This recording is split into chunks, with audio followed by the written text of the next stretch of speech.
Hi, my name is Dyrus from Team Solo Mid, and this is my solo lane tactics guide to Gnar versus Darius.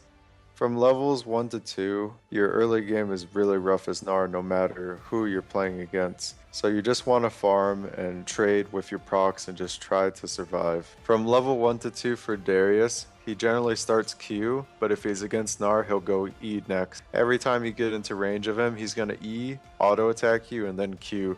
This will take you down to half HP, but you should just run away and sustain.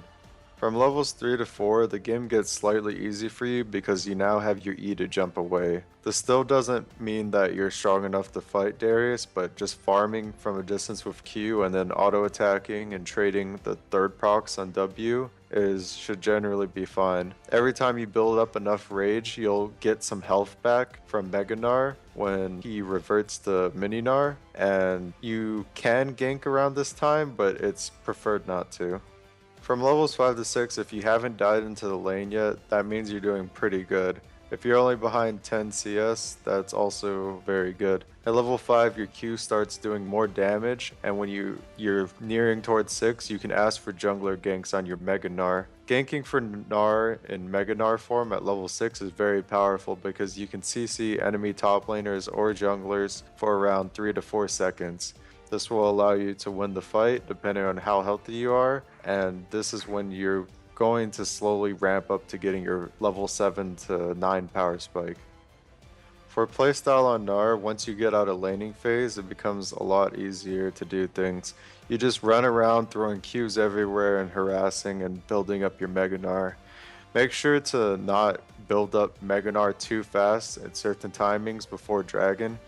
A good timing to make your Mega Gnar go up is around 50 to 1 minute. So when you proc it, your tired will be off, and then you want to build at least to like 20 to 50% and then run to the dragon. The same applies to roams when you want to roam on any other lane. Building up just enough rage to make it proc before you start doing things is very ideal, but sometimes you can't really control it when you have to push out, and sometimes you'll have to like give up farm to do things. You can decide for yourself, but making the best judgment on this is very difficult and is why Gnar is a very difficult champion. In team fights, you want to flash R and try to stun as many enemies you can and follow up with W. This will allow your team to, follow up on your engage and, eventually win the fights.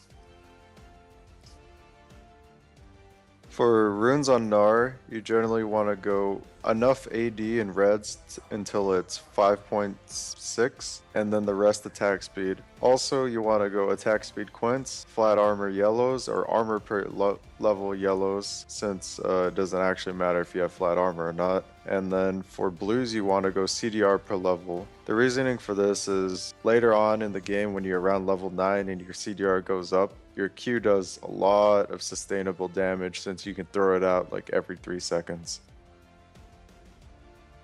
For masteries on Gnar, you would generally want to go 9-21 or 15-15, but honestly, since you're playing against Darius, no matter what you do, he's going to beat you early game. So for the best payout, you should go 21-9.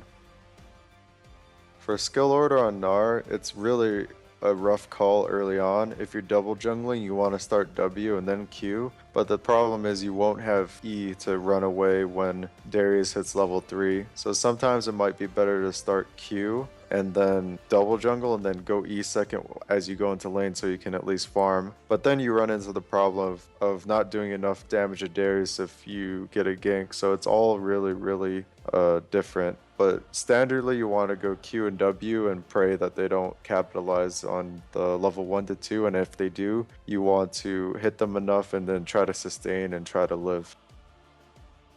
For item build on Gnar, you want to rush Black Cleaver. After Black Cleaver, you can get Ninja Tabi or Dead Man's Plate. Dead Man's Plate is a really good item on Gnar because when you don't auto attack, you can just constantly run around and throw your Qs, and then when you're chasing someone down, you slow them on the first auto and you slow them with your Qs. Another core item on Gnar is Spirit Visage. This gives you 10% CDR, but since you have CDR per level, you should go Banshee's Veil instead. Another good item on Gnar against a lot of ADs is Randuin's, Thornmail, and even GA at later points of the game, although you don't want to build it early. Thanks for watching my solo lane tactics guide to Gnar vs Dyrus. Be sure to check out the rest of my guides at lolclass.com. It's important to play selfish, but you can be the engager by flash-ing. It's not very common,